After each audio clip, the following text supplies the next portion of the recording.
You start with zero and a dream, and here's the part nobody puts in the highlight reel. Every empire you've ever scrolled past, every private jet, every glass tower with someone's name on it, began exactly where you're standing right now. Character creation screen, stats at zero. No capital, no safety net, no rich uncle, just a body that can work and a brain that hasn't been talked out of trying yet. This is level 1, and level 1 is not glamorous. Level 1 is the tutorial boss nobody warns you is actually the hardest one in the whole game, because you're fighting it with no gear. Look at your starting inventory. Health bar, full because you're young enough or desperate enough not to know better yet. Mana, whatever's left after your day job drains it. Gold, maybe a few $100s sitting in checking, most of it already spoken for by rent due in 9 days. You have no allies with capital, no guild backing you, no potions to skip the grind. What you have is skills, time, and the willingness to swing at something before you know if it'll hit. That's it. That's the whole starting kit. And somehow, that's enough because every single person operating at level 4 right now once had this exact save file. Here's the mindset shift that separates the players who level up from the ones who stay farming the same low XP quests for a decade. At 0, you are not an investor. You are not an owner in any meaningful sense yet. You are a weapon that needs sharpening, and the only currency you actually have is your own labor, aimed correctly. So the first real decision at level 1 isn't how do I get rich. It's what weapon am I picking up, because not all starting weapons scale the same. You could grab a rusty dagger, a job that trades hours for dollars with a hard ceiling built in. Fine for surviving the first few waves of enemies, rent, groceries, the check engine light you've been ignoring since March. But a dagger never turns into a cannon. It just stays a dagger, swung faster. The players who break out of level 1 fastest pick a different class of weapon entirely, something scalable.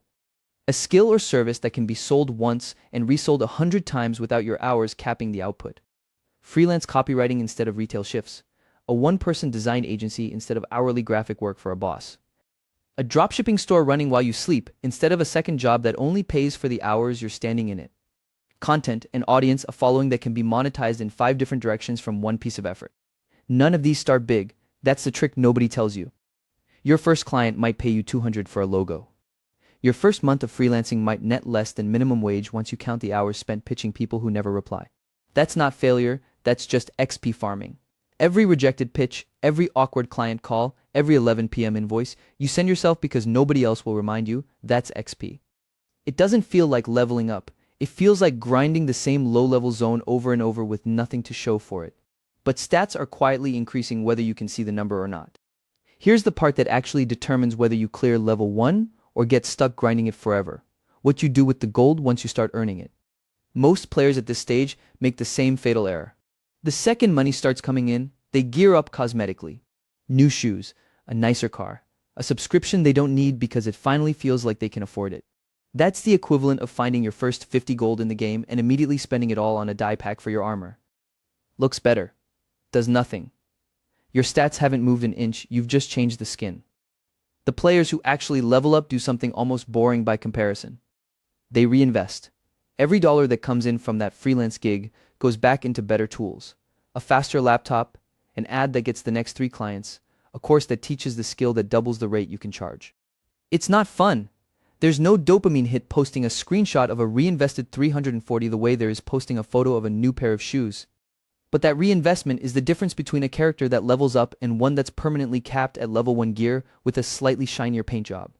Cash flow over prestige. Write that on your hand if you have to. At this level, nobody cares what your business card says, nobody's impressed by your logo, nobody's handing out achievement badges for looking successful. The only stat that matters is whether money is coming in faster than it's going out, and whether the gap between those two numbers is growing month over month. A freelancer clearing $4,000 a month with no employees and no overhead is beating a founder with a fancy title bleeding cash on an office lease they didn't need yet. Prestige is a trap item. It looks like a power-up. It's usually a curse that drains your gold reserves while doing nothing for your actual stats.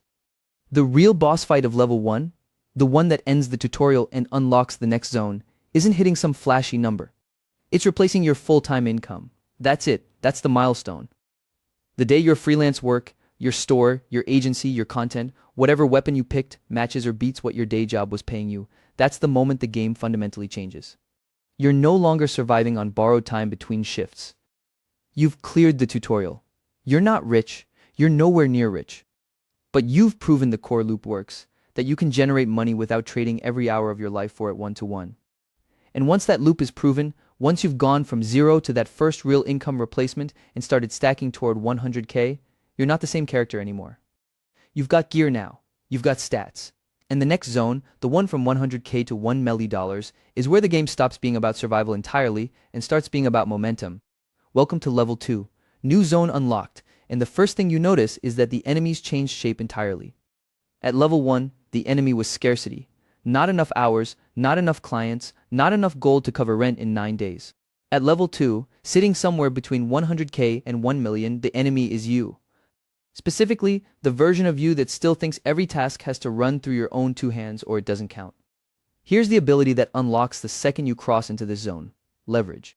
Not the finance textbook kind, the game mechanic kind. You've been a solo character this whole time. 1 health bar, 1 inventory, 1 set of hands swinging 1 weapon.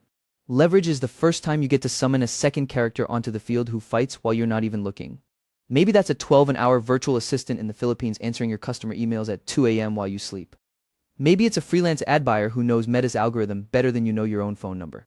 Maybe it's the first contractor you hire for your landscaping business, so you can run 2 crews instead of 1 and stop being the bottleneck standing between booked solid and actually scaling. Whatever form it takes, the moment you hire your first person, you stop being a weapon and start being a commander. That's a completely different skill tree, and most people never respect for it. They keep grinding solo content at max level, wondering why the XP gains flattened out. But here's the trap quest hidden inside that upgrade. Hiring someone doesn't automatically systemize anything. If every decision still has to pass through your brain before it happens, you haven't built a business. You've built a more expensive version of yourself with extra steps. The real unlock is documentation, standard operating procedures. The boring stuff nobody screenshots for the gram, writing down exactly how you respond to a customer complaint, exactly how a product gets packed and shipped, exactly what a sales call script sounds like so that someone else can run it without summoning you from across the map every 4 minutes. A business that depends entirely on your presence isn't an asset. It's a job wearing a business costume. The goal at this level is turning yourself from a required NPC into an optional one. Once leverage and systems are online, reinvestment stops being a nice idea and becomes the entire game. At level 1, you were reinvesting 89 into a better laptop. At level 2, the numbers get real teeth. You're the guy running a print-on-demand store who takes the first 30K in profit and pours every dollar back into ad testing instead of buying the truck he's been eyeing. You're the service business owner who takes on debt for the first time, not to buy something shiny, but to buy inventory, 6 months of stock ahead of the holiday season, because you ran the math and know it converts. Reinvestment at this level means occasionally watching your bank balance drop on purpose, which feels insane the first time you do it, like intentionally walking your character into a monster you're not sure you can beat because you've calculated the loot drop is worth it. And this is exactly the level where basic financial literacy stops being optional gear and becomes mandatory armor. Somewhere around 100K, if you're still running 1 bank account for both rent and business expenses, you are playing on hard mode for no reason. You open the business checking account. You get the EIN. You separate personal and business the way a paladin separates their potions from their poison bottles, because eventually the taxman, the auditor, the future investor is going to ask you to prove which gold is which, and it's all just kind of mixed together is not an answer that survives contact with the IRS boss fight. Somewhere in this zone, you also get your first taste of a mechanic that changes how the whole game feels: recurring revenue. Maybe it's a membership tier for your coaching business. Maybe it's a subscription box instead of one-off sales. Maybe it's retainer clients paying you monthly instead of chasing invoices project by project. The first time money hits your account without you doing anything that week to earn it, something shifts in your head that no amount of hustle grind content prepared you for. You stop asking, how do I get another sale today, and start asking, how do I build another system that sells while I'm doing something else entirely? That's the psychological level up nobody puts in a highlight reel.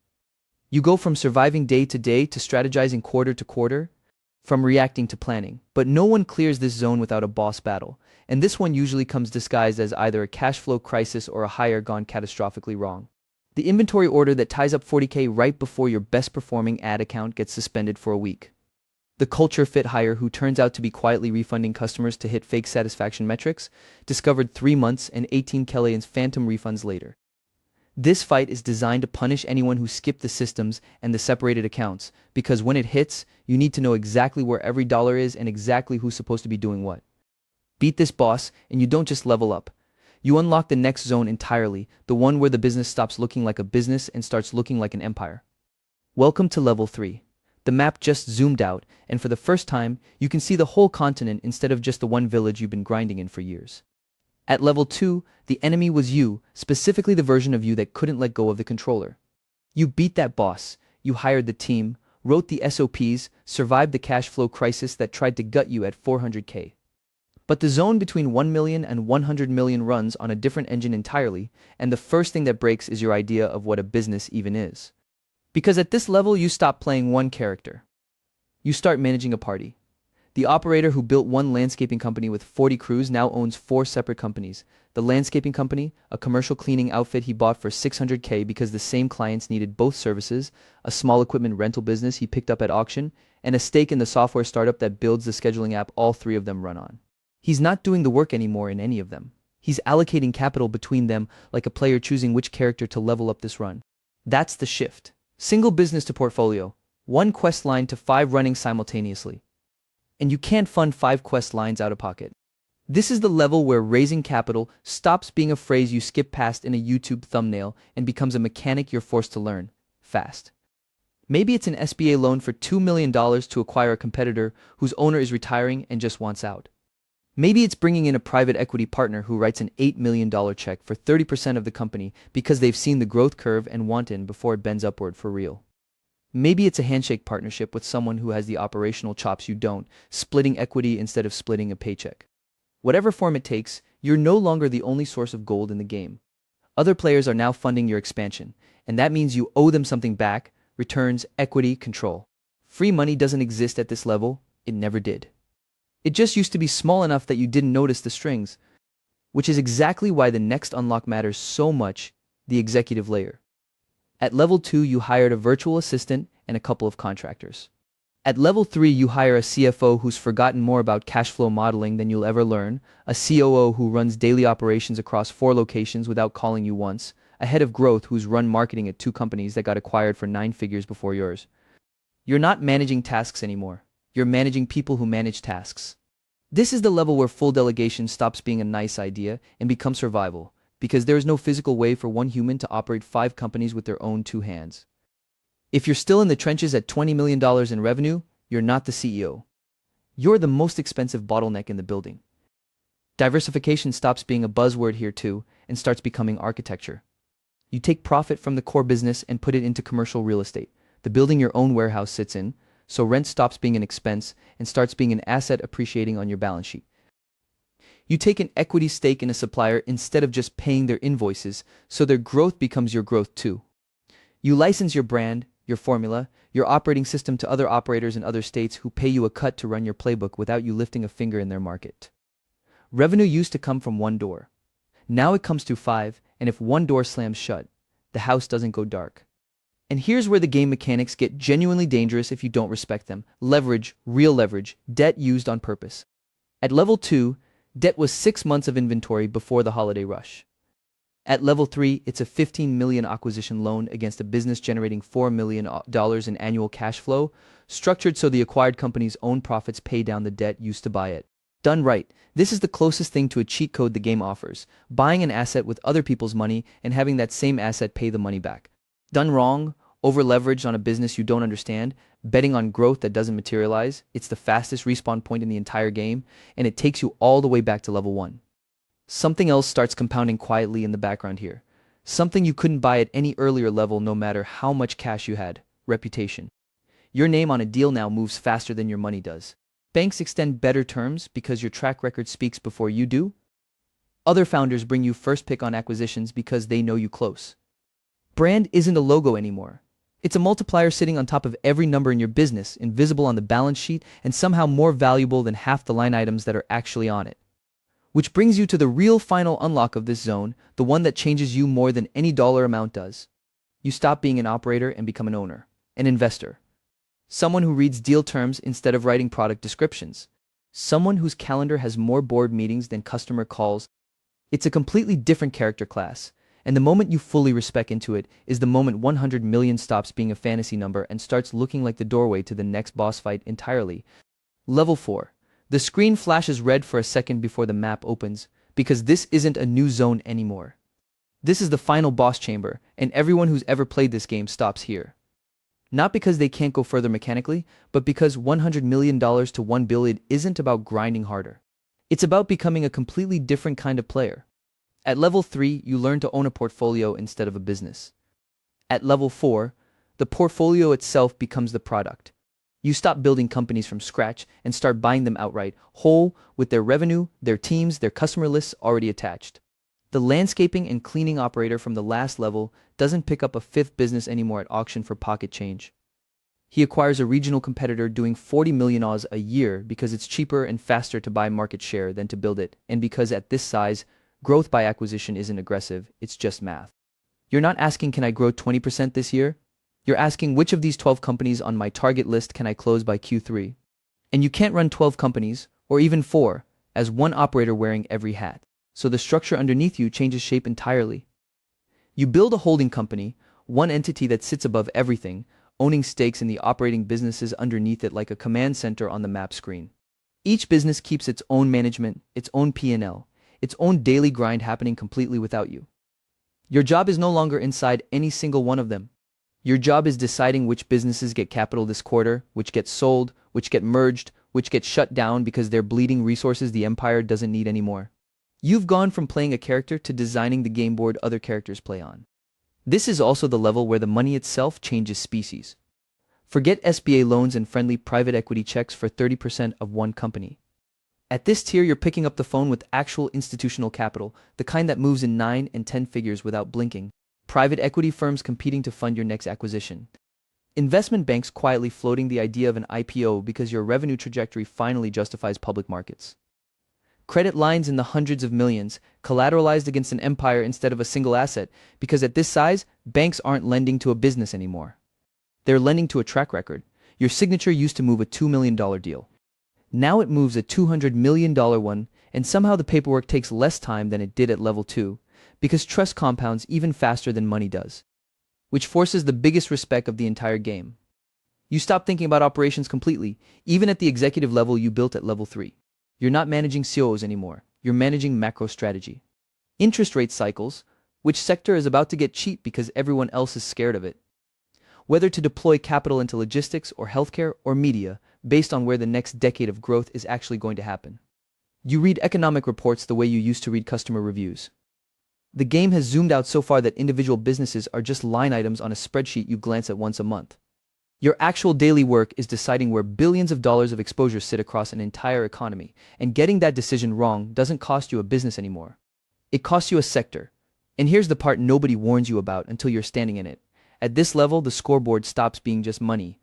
Legacy becomes the new XP bar. You start a foundation, not as a tax write-off footnote, but as its own operation with its own staff, funding hospital wings or scholarship programs or clean water infrastructure in places you'll never visit yourself.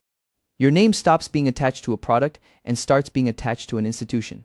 You set up trusts and family offices designed to run for 100 years after you're gone, structuring wealth so your grandchildren's grandchildren are still playing a version of this game you started, except they're inheriting level 4 as their starting point instead of level 1. This is the boss fight where winning isn't measured in your lifetime anymore. So take a second and look back down the mountain, because the view from here makes the whole climb make sense. Level 1 was you, alone, grinding out survival, one client, one sale, one sleepless month at a time, just trying to hit 100K without the business dying underneath you. Level 2 was momentum, hiring your first team, surviving the cash flow crisis that tries to kill everyone around 400K's learning that you had to let go of the controller to actually grow. Level 3 cracked the map wide open, multiple businesses, real capital, executives running rooms you don't even walk into anymore, leverage turned into a genuine cheat code instead of a trap. And level 4, the level you're standing in right now, is where you stop playing a business and start playing an economy, where the empire runs itself and your only job left is deciding where it goes next. But here's the truth this entire game has been building toward the whole time. Nobody skips to level 4. Nobody spawns in with the holding company and the institutional credit line already unlocked. Every single empire this large, every one of them, started the exact same way yours has to, at level 1, with 0, 1 decision, 1 first sale, 1 uncomfortable next move. So close this video, stop watching other people's playthroughs, and go make your first move today. Level 1 is waiting. Go level up.